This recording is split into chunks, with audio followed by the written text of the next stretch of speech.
So here we are now in our old barrel room in the Weingut Staffelter Hof, and our winery is probably the oldest winery here in the Mosel area. We're dating back as far as 862, first mentioned in documents of a donation of Lothar II, who was a great-grandson of Karl the Great, and he donated the winery and the vineyards to the monastery in Staffelter. Hence also the name Staffelter Hof, so it derives from the name of the town of Staffelter. And our family got hold of the winery in 1805 during secularization.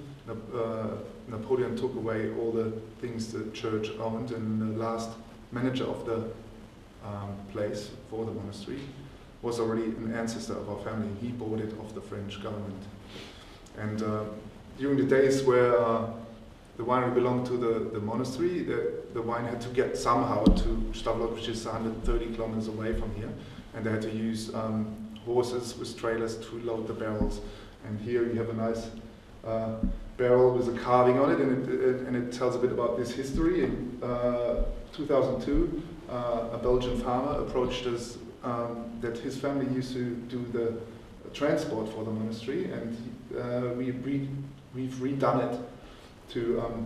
So my father went with 4 or 5 Belgians on a trailer with horses in front, and they went for 5 days through the Eiffel with this barrel at the back, and they had a big medieval party at the monastery in Staffelter, where they bottled the remaining wine that was still in the barrel after the long journey of 5 days.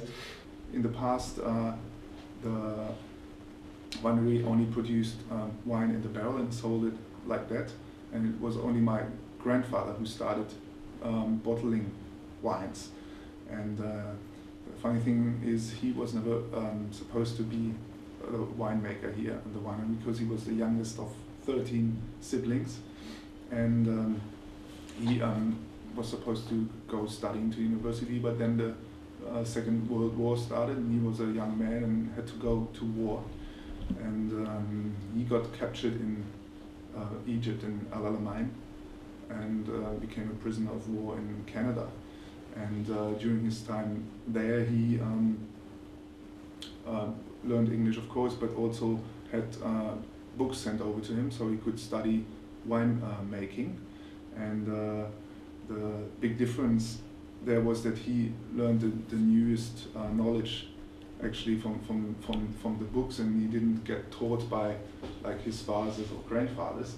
And when he returned after the war was over, he started producing wine here in quite modern way, but he was very successful, and I think that was is a good spirit that is still here in the family, that we are open-minded to new things and open for all sorts of people. Everybody can feel welcome here at the place, and it also is good for the younger generation when they want to get involved in the business, like I'm doing now, to have discussions with the father how to do things in the future, and it helps a lot to get the winery improving on a constant base in quality, and also it's a lot more fun to work together when you can bring in new ideas.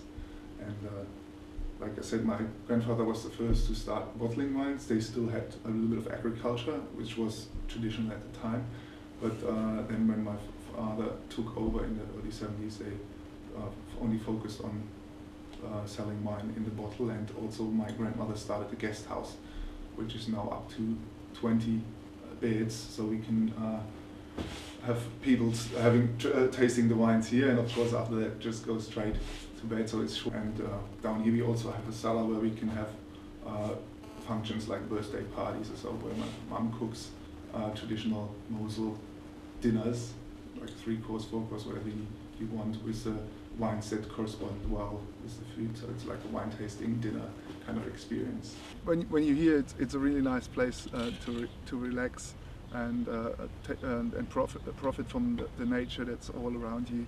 You can go for hikes through the vineyards. Also in the forest, there's really nice hiking trails when you really want to do longer walks for a whole day.